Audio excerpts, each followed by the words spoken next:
Ma mère m'a abandonnée et a pris toutes mes économies. Puis, soudainement, elle a appelé en demandant que je paie $2000 pour la chambre universitaire de la belle-fille de son mari.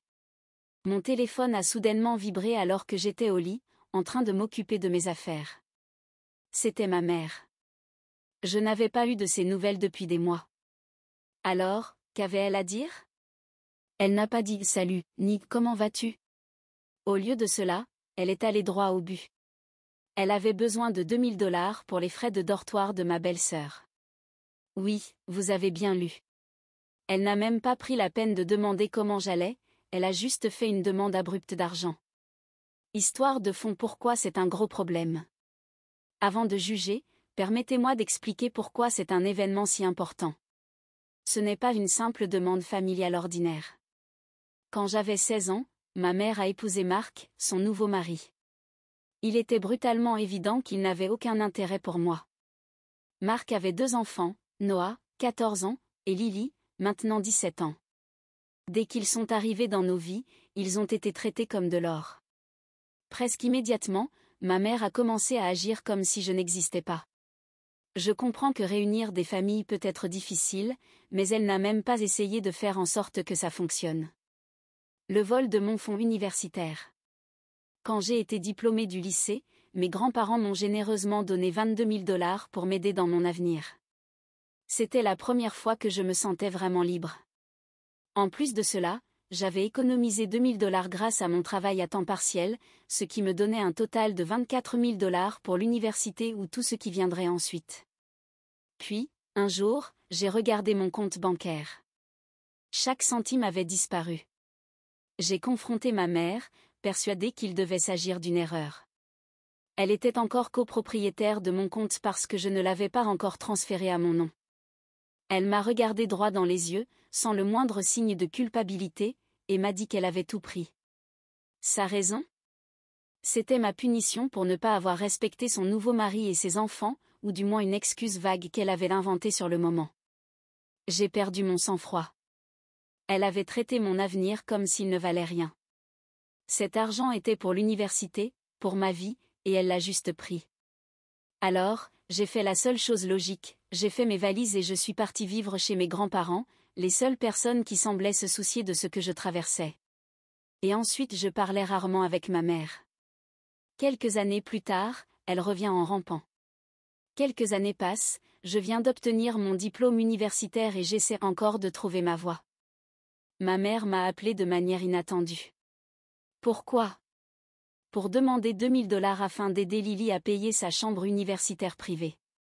Apparemment, vivre avec une colocataire serait trop difficile pour elle. Sérieusement, quel adolescent de 17 ans a besoin d'une chambre universitaire privée? Qu'est-il arrivé à l'idée de simplement supporter sa colocataire, comme tout le monde? Je n'ai même pas hésité. Pas question. Hors de question. La tentative de culpabilisation commence. Et comment a-t-elle réagi? Non, n'est pas une réponse acceptable. Nous sommes une famille. Tu vas vraiment refuser d'aider? Elle me demandait rarement comment j'allais. Nous n'avions pas parlé depuis des mois, pourtant elle me traitait comme un distributeur automatique de billets, bon seulement pour l'argent. Elle est allée directement à sa demande d'argent, comme si je lui devais quelque chose. J'ai simplement raccroché. Je n'allais pas subir une autre tentative de culpabilisation. L'audace est inimaginable. Honnêtement, son audace me choque, mais ne me surprend pas. Ce n'est pas la première fois qu'elle fait ce genre de choses. J'aurais pu disparaître sans qu'elle ne le remarque après l'arrivée de Marc dans nos vies. Elle a tout fait pour lui et ses enfants, alors que moi, j'étais là, en train de grandir. Elle n'a pas toujours été comme ça. Mais dès qu'elle l'a épousé, c'était comme si je n'existais plus. Elle a cessé de me demander comment j'allais, cessé d'assister à mes événements scolaires, cessé de m'aimer. Elle a même oublié de m'inviter à Noël après que j'ai emménagé chez mes grands-parents. Mais devinez quoi? Elle a envoyé une carte par fax. J'espère que tu vas bien, maman. C'est tout. Rien du genre tu nous manques ou désolé pour tout. Juste une carte simple. Son intérêt était l'apparence, pas la maternité. Et maintenant, elle a l'audace d'appeler de nulle part et de me demander de financer les frais de dortoir de sa belle-fille. Après tout ce qu'elle m'a fait subir? Non. Impossible. Honnêtement, c'est assez déprimant. Je ne leur dois rien, après qu'elle m'a volé mes économies, m'a laissé me débrouiller seule et a fait passer sa nouvelle famille avant moi une fois, j'ai voulu avoir une vraie relation avec elle. J'ai essayé de te contacter à l'époque, espérant que nous pourrions arranger les choses. Pourtant, à chaque fois, c'était comme parler à un mur. Sa nouvelle famille l'occupait tellement qu'elle n'avait plus de temps pour moi. Malgré nos années de silence, elle s'attend soudainement à ce que je lui donne 2 000 $, comme si nous étions proches. C'est agaçant, mais je suppose que je ne devrais pas être surpris. Certaines personnes ne changent jamais, elles prennent et prennent encore, revendiquant ce qui ne leur appartient pas. Mais j'ai appris ma leçon. Je ne suis plus cet enfant sans défense qui la laissait me marcher dessus. J'ai avancé, j'ai commencé ma propre vie, et je ne vais pas la laisser me manipuler par la culpabilité pour que je paie quoi que ce soit. Après cet appel, je l'ai bloqué de partout. Et honnêtement, c'est comme si un énorme poids s'était envolé. Je ne peux pas vivre avec une telle négativité dans ma vie. Elle s'en rendra compte rapidement si elle essaie encore de me contacter. Je ne ferai plus semblant d'être courtois. Après avoir raccroché, j'ai compris que c'était terminé. J'avais été très claire. Erreur. Quelques jours plus tard, alors que je traînais simplement, essayant de profiter de mon week-end, mon téléphone a sonné. C'était encore elle. J'ai failli l'ignorer. Quel résultat positif cela pourrait-il bien donner? Mais quelque chose a éveillé ma curiosité, peut-être un infime espoir qu'elle soit revenue pour avoir une conversation normale. Elle ne l'était pas. Avec une note de suffisance dans la voix, elle a dit « Écoute, j'ai parlé à Marc et nous avons trouvé un nouvel arrangement. » Je pouvais presque la voir se féliciter elle-même, comme si elle était sur le point de me rendre un service exceptionnel. Elle a continué « Lily a vraiment besoin d'une chambre universitaire privée, car partager avec d'autres la mettrait mal à l'aise. Elle peut apparemment supporter des toilettes communes et des colocataires, mais seulement jusqu'à un certain point. Leur grand plan? Offrir à Lily un superbe appartement de 2 chambres avec sa propre salle de bain. Et qui allait-il solliciter pour aider à financer tout ça? Exactement. Moi. Le coût total pour le semestre? 3 800 $. Ils ont dit que je devrais donner 1 000 $ par mois. Pour une belle-sœur qui se souvient à peine de moi. Ils m'ont demandé de payer 1 000 $ par mois pour une chambre que je ne verrai jamais. C'était tellement absurde que j'ai failli éclater de rire. Je lui ai demandé directement, pourquoi est-ce mon problème? Elle est immédiatement passée en mode manipulation émotionnelle. Tu n'as jamais rien donné à cette famille. Il est temps que tu rendes l'appareil. Tu dois corriger tes erreurs. Quelles erreurs? Je ne leur ai jamais rien fait de mal. Puis ma mère s'est mise à me crier dessus parce que je vivais chez mes grands-parents, comme si j'étais un parasite. D'abord et avant tout, ce sont mes grands-parents qui m'ont invité à vivre avec eux. Après tout ce que j'ai traversé avec elle, ils voulaient simplement m'aider à me reconstruire. Pendant ce temps, elle a fait bien plus pour sa vraie famille qu'elle ne l'a jamais fait pour moi. De son point de vue, je n'ai jamais compté je lui devrais quelque chose pour chaque petite chose qu'elle a faite pour moi. Elle ne cessait de souligner à quel point je leur étais redevable pour ne plus faire partie de la famille, comme si le fait qu'elle m'ait chassée était entièrement de ma faute. Elle m'a fait sentir que je n'avais pas ma place, et maintenant, elle essaie de me faire culpabiliser d'avoir laissé tout ça derrière moi. Oui, mais non merci. À ce moment-là, ma rage bouillonnait, mais plutôt que de la laisser m'entraîner dans cette spirale de culpabilité et de manipulation, je lui ai posé une seule question. Quand comptes-tu me rembourser les 44 000 $ que tu m'as volés au lycée? Elle a explosé à la seconde où je l'ai dit. Elle s'est mise à hurler, me traitant d'ingrat et d'égoïste. J'ai tout fait pour toi, et c'est comme ça que tu me remercies? En ressassant le passé et en le jetant à la poubelle? Tu n'as jamais reconnu tout ce que j'ai fait pour toi. J'ai simplement répondu, tu ne t'es même jamais excusé d'avoir volé cet argent. C'est toi qui es redevable ici. Mais elle n'écoutait pas. Elle continuait à crier, disant que j'avais abandonné la famille et que mon refus de payer mettait en péril l'avenir de Lily.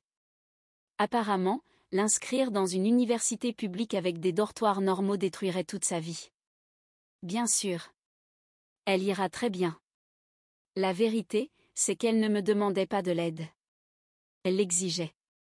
Il n'y avait ni « s'il te plaît » ni « pourrais-tu nous aider ?» Juste une attente claire que je me plierais à sa volonté, comme si c'était mon devoir de réparer les conséquences de leur décision. Et parlons de Lily. Elle agit comme si elle était trop bien pour l'expérience universitaire normale. Moi, j'ai traversé mes études en partageant une minuscule chambre avec un inconnu. J'en ai eu assez. Je ne vais pas te donner un seul centime. Débrouille-toi sans moi. Puis j'ai raccroché. C'était une sensation de déjà-vu, non pas à cause de l'argent, mais à cause de cette arrogance écrasante. Ce mépris total pour moi, ma vie et les limites que j'avais établies. Mes mains tremblaient. Je savais que ce n'était pas fini. Même en raccrochant, je pouvais voir qu'elle n'allait pas lâcher l'affaire. Ma mère a toujours été du genre à insister jusqu'à ce qu'elle obtienne ce qu'elle veut. Plus tard dans la soirée, elle m'a prouvé que j'avais raison. Elle m'a envoyé un long message plein de culpabilisation, pratiquement un essai, expliquant comment j'étais en train de détruire la famille et que maintenant que je gagnais de l'argent, il était temps que j'assume mes responsabilités. Comme si j'étais un enfant prodigue et qui devait payer ses dettes. Elle insistait sur le fait que je devais expier mes péchés et commencer à contribuer à la famille. Honnêtement, c'était ridicule. Mais je n'ai pas mordu à l'hameçon. Sa capacité à manipuler la réalité et à me faire passer pour le méchant était presque impressionnante. Mais des années à gérer son comportement toxique m'avaient préparé à ça. Je n'allais pas la laisser me faire honte pour payer quelque chose qui n'avait rien à voir avec moi. Alors, je l'ai bloqué. Tout. Téléphone, réseaux sociaux, email. Elle a essayé de me contacter par tous les moyens possibles. Je ne pouvais juste plus supporter ça.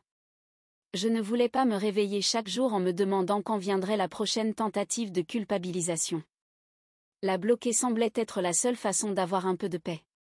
Ce n'était pas simple, cependant. J'aimerais pouvoir dire que cela ressemblait à une coupure nette, comme si je n'en avais rien à faire, mais une part de moi s'en soucie toujours. Une part de moi souhaite encore que les choses aient été différentes.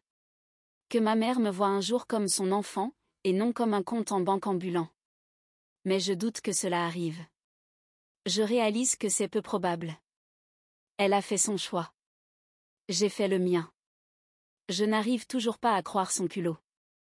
Après tout ce qu'elle m'a fait subir, elle s'attend à ce que je paie la chambre universitaire hors de prix de sa belle-fille. Après m'avoir pratiquement effacé de sa vie pour se concentrer sur sa vraie famille ? Non. Je ne vais pas me laisser ramener dans cette situation. En ce moment, je vis ma propre vie et je regarde vers l'avenir, pas vers le passé. J'en ai fini avec le drame, les culpabilisations et l'idée que je suis leur filet de sécurité financière à chaque difficulté. Quand l'argent manque, c'est leur problème. C'est leur responsabilité. S'ils ne peuvent pas payer leurs propres factures, c'est leur affaire, pas la mienne. C'est là où j'en suis. Je ne sais pas si elle essaiera encore de me contacter, mais si c'est le cas, elle comprendra immédiatement que je ne joue plus à ce jeu. J'ai des choses bien plus importantes à penser que de payer pour l'enfant gâté de quelqu'un d'autre afin qu'il puisse vivre dans une résidence luxueuse. Après avoir bloqué ma mère, je pensais que c'était fini, que ma décision était claire et que le poids constant de ses appels et messages s'était enfin envolé. Mais évidemment, rien n'est jamais aussi simple avec elle. Quelques jours plus tard, alors que je commençais à me sentir prêt à passer à autre chose, mon téléphone s'est allumé avec un message de ma tante Karen. Karen est la seule personne de la famille de ma mère qui a toujours fait preuve de bon sens, alors j'ai cru qu'elle voulait simplement prendre de mes nouvelles. Pas du tout. Son message disait « Hey, ta mère m'appelle sans arrêt. Elle dit que tu l'as bloquée et qu'elle est vraiment bouleversée. Elle veut te parler. Je pense que tu devrais l'écouter. » J'ai failli lever les yeux au ciel tellement fort qu'il serait sorti de ma tête. L'écouter ? En réalité, ma mère voulait seulement de l'argent. Mais Karen a toujours été du genre à essayer d'apaiser les tensions, donc je n'étais pas surpris qu'elle tente de jouer les médiatrices. Ce qui m'a surpris, en revanche, c'est que ma mère ait réussi à l'embarquer dans cette histoire. J'ai répondu, elle n'est pas blessée, Karen. Elle est furieuse parce que je refuse de donner de l'argent à Lily pour sa chambre universitaire. Karen a essayé de me raisonner, peut-être que tu devrais lui parler et poser des limites. Je lui ai répondu sans détour, les limites sont déjà posées. Je pouvais sentir qu'elle était mal à l'aise d'être coincée entre nous, alors j'ai évité de lui faire subir ma frustration. Je ne paierai rien. Et j'en ai fini avec ces tentatives de culpabilisation. Elle a poussé un soupir, juste, réfléchi d'accord. Je lui ai assuré que j'y penserais, mais honnêtement, il n'y avait rien à réfléchir. Je n'allais pas donner à ma mère la satisfaction de croire qu'elle pouvait me faire honte jusqu'à ce que je cède. Quelques jours plus tard, en rentrant du travail, je l'ai aperçue. Ma mère. Elle se tenait devant mon immeuble, comme une traqueuse. Je n'avais aucune idée de comment elle avait découvert où j'habitais. Peut-être avait-elle trouvé mon adresse d'une autre manière. Peut-être que Karen la lui avait donnée. Peu importe. Elle était là. Elle avait l'air irritée, comme si elle était venue pour une confrontation. Je me suis figée. Que dit-on à sa mère lorsqu'elle surgit de nulle part après qu'on l'a bloquée? Je n'ai pas eu le temps d'y réfléchir. Nous devons parler, a-t-elle dit en s'approchant de moi avant même que je ne puisse sortir mes clés. J'ai soupiré. J'étais déjà fatiguée par cette confrontation avant même qu'elle ne commence. J'ai failli éclater de rire. Très bien, ai-je répondu. Mais si c'est à propos d'argent, tu ne recevras pas un centime. Elle a croisé les bras, visiblement irritée par mon ton. Je ne t'ai pas élevé pour être aussi irrespectueux. Du respect? De la part de la femme qui m'a volé mon argent, qui a fait passer sa nouvelle famille avant moi et qui ne m'appelle que lorsqu'elle a besoin de quelque chose? C'est de ça qu'elle parle? Je lui ai répondu calmement, je ne te dois rien. Et je ne dois certainement pas à Lily une chambre universitaire privée. Son visage s'est tordu de rage, comme si elle ne pouvait pas croire que je lui tenais tête. Lily le mérite, a-t-elle lâché. C'est là que j'ai perdu patience. Tu crois que je devrais aider juste parce que je vais bien maintenant? Tu es sérieuse? J'ai laissé échapper un rire amer. Tu as pris mes économies pour l'université quand j'en avais besoin. Tu ne te souciais pas de mon avenir à ce moment-là. Et maintenant, je suis censée me soucier du sien? Elle a tenté de m'interrompre, mais j'ai continué. Tu ne m'invites même plus aux réunions de famille. Tu m'as remplacée. Et maintenant, tu t'attends à ce que je vienne sauver la situation quand les choses deviennent difficiles? Absolument pas, souviens-toi de ceci, je ne fais pas partie de ta nouvelle famille. Elle est restée silencieuse. Pendant un instant, j'ai cru que j'avais enfin réussi à lui faire comprendre. Que tout cela lui paraîtrait absurde. Mais non. Au lieu de répondre, elle a simplement dit, tu as toujours été égoïste. J'ai essayé de t'offrir une meilleure vie, et tout ce que tu fais, c'est me la rejeter au visage. Égoïste. Après tout ce qu'elle m'a fait, elle a eu le culot de me traiter d'égoïste. Je n'allais pas la laisser réécrire l'histoire, je n'allais pas la laisser se faire passer pour une victime. Tu ne m'as rien donné, ai-je affirmé fermement. Tu m'as emprunté. Tu as pris mon temps, mon argent, ma paix. Tu les as choisis, eux, plutôt que moi. Maintenant, tu vis avec les conséquences. Débrouille-toi avec ça. Elle s'est approchée, essayant de m'intimider, mais je n'ai pas reculé. Sa voix était glaciale. Tu dois quelque chose à cette famille. Lily te doit quelque chose. J'ai répondu sans hésitation, elle est ta fille, pas la mienne. C'était fini. Je ne leur devais rien. À cet instant, j'ai compris que notre relation était irréparable. Ce n'était pas seulement une question d'argent. C'était une question de contrôle.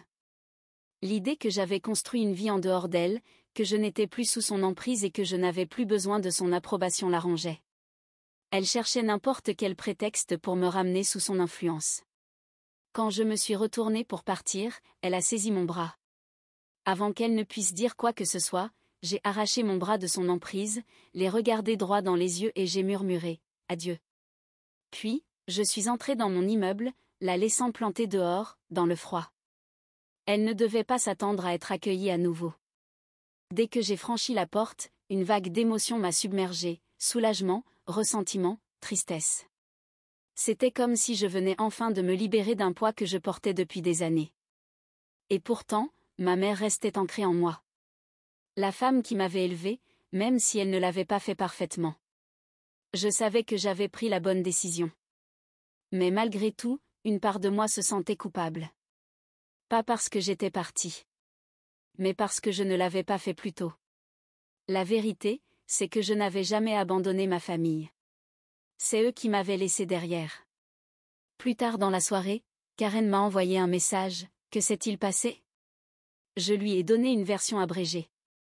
Elle a répondu en disant qu'elle espérait que nous pourrions un jour arranger les choses, même si elle comprenait et désapprouvait les actions de ma mère. Je n'avais pas le cœur de lui dire la vérité, que j'en avais fini, que cette grande réconciliation tant espérée n'aurait jamais lieu. Alors, je me suis contentée de répondre « merci », et c'est tout. Pour la première fois, j'ai reconnu qu'il n'y avait plus rien à réparer.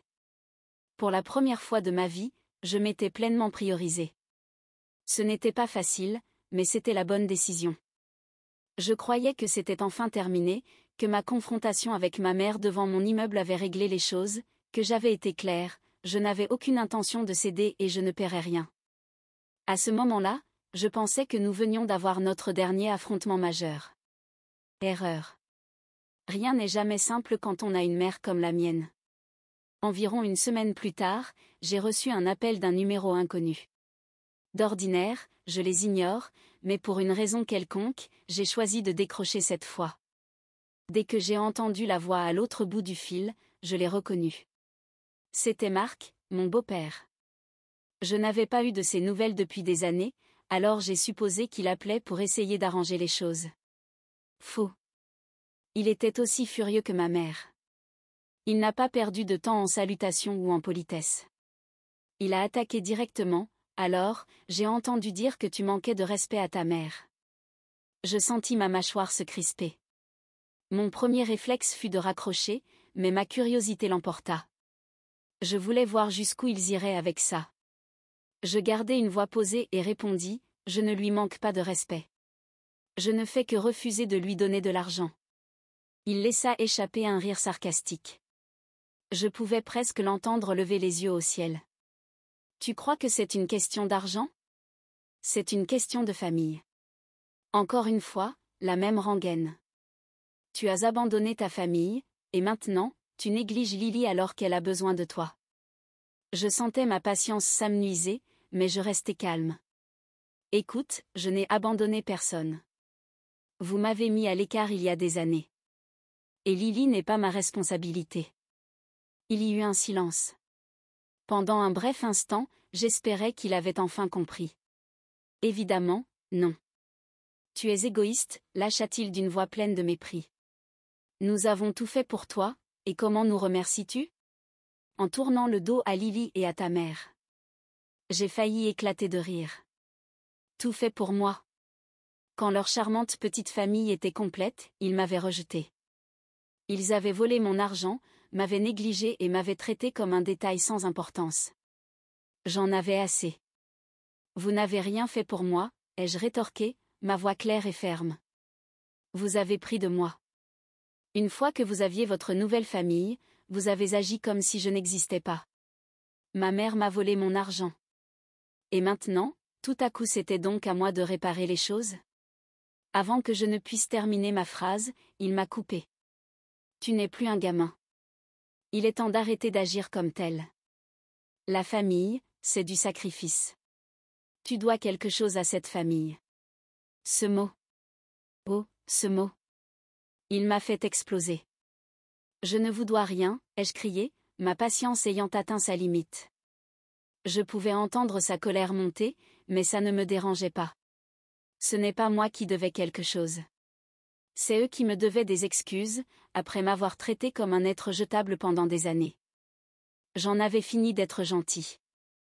Je n'étais plus cet enfant sur qui on pouvait marcher impunément. Je ne resterais pas là à le laisser, lui ou ma mère, me manipuler pour que j'endosse la responsabilité de leurs problèmes. Ce n'est pas fini, a-t-il ajouté d'une voix basse et presque menaçante, comme s'il espérait m'effrayer et me faire changer d'avis. Je ne me suis même pas donné la peine de répondre. Nous sommes une famille, a-t-il insisté. Et nous le serons toujours, que tu le veuilles ou non. J'ai raccroché. Et aussitôt, un profond soulagement m'a envahi. C'était comme si je venais enfin de fermer la porte sur quelque chose de toxique. J'avais tracé une ligne. Il n'y aurait pas de retour en arrière. Mais bien sûr, ce n'était pas encore la fin. Quelques jours plus tard, j'ai reçu un SMS de Lily.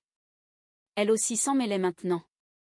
Son message était moins agressif que ceux de Marc ou de ma mère, mais il regorgeait tout de même de culpabilisation.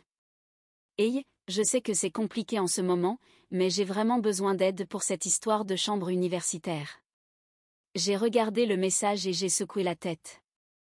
Je ne sais pas pourquoi tu fais autant de difficultés. Ce n'est que de l'argent, et ce n'est pas comme si tu ne pouvais pas te le permettre. Ce n'est que de l'argent. L'audace était hallucinante. Elle croyait que je lui devais quelque chose, comme si j'étais un oncle riche dont le rôle était d'exaucer tous ses désirs. Pendant un moment, j'ai réfléchi à l'idée de répondre. Mais honnêtement, quel était l'intérêt? Il ne m'avait jamais écouté auparavant. Elle n'allait pas commencer maintenant. Ils vivaient tous dans leur petite bulle, et j'étais le méchant simplement parce que je ne répondais pas à leurs attentes.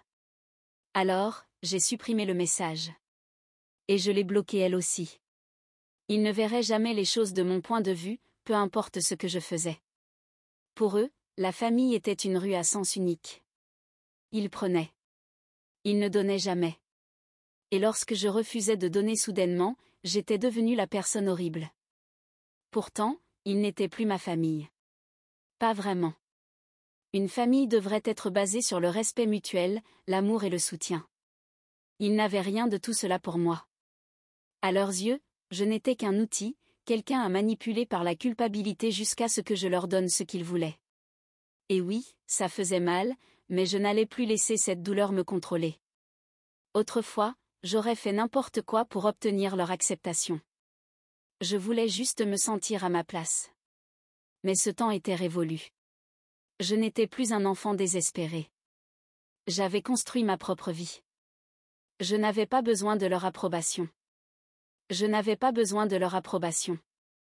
Au fil des jours, je me suis surpris à réfléchir à ce que la famille signifiait vraiment. On nous dit souvent que la famille est tout, que le sang est plus épais que l'eau. Pourtant, parfois, les personnes qui partagent votre ADN sont celles qui vous font le plus de mal. Et quand cela arrive, il faut prendre une décision. Continuez-vous à les laisser vous détruire simplement parce qu'ils sont de votre famille? Ou choisissez-vous de partir, même si cela signifie couper les liens avec ceux qui devraient vous aimer inconditionnellement? J'ai choisi de partir. Et oui, c'était difficile. Mais c'était la bonne décision. Je refusais de les laisser m'entraîner plus bas.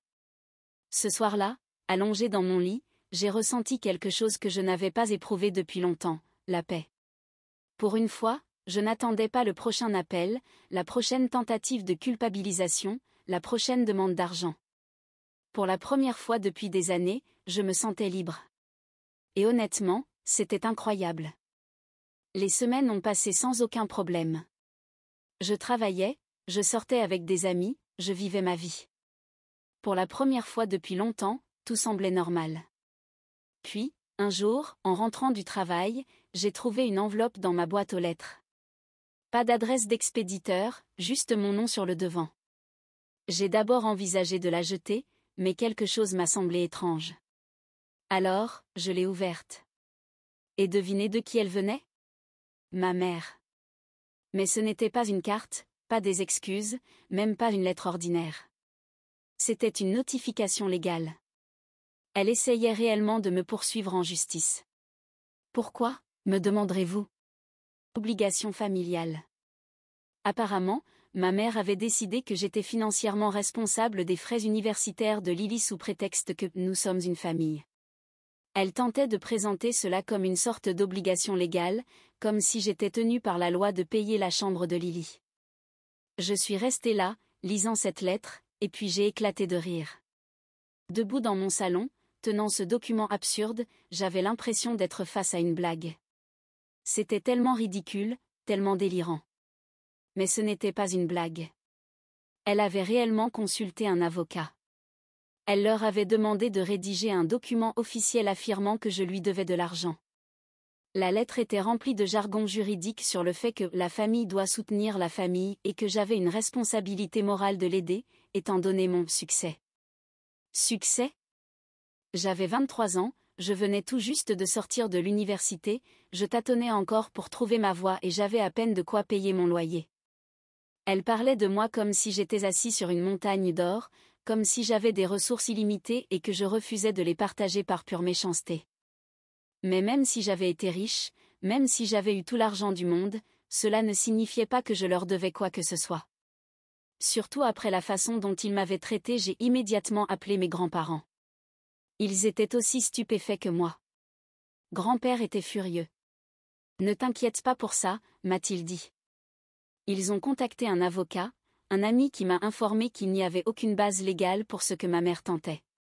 On va s'en occuper. Les tribunaux n'appliquent pas les manipulations familiales.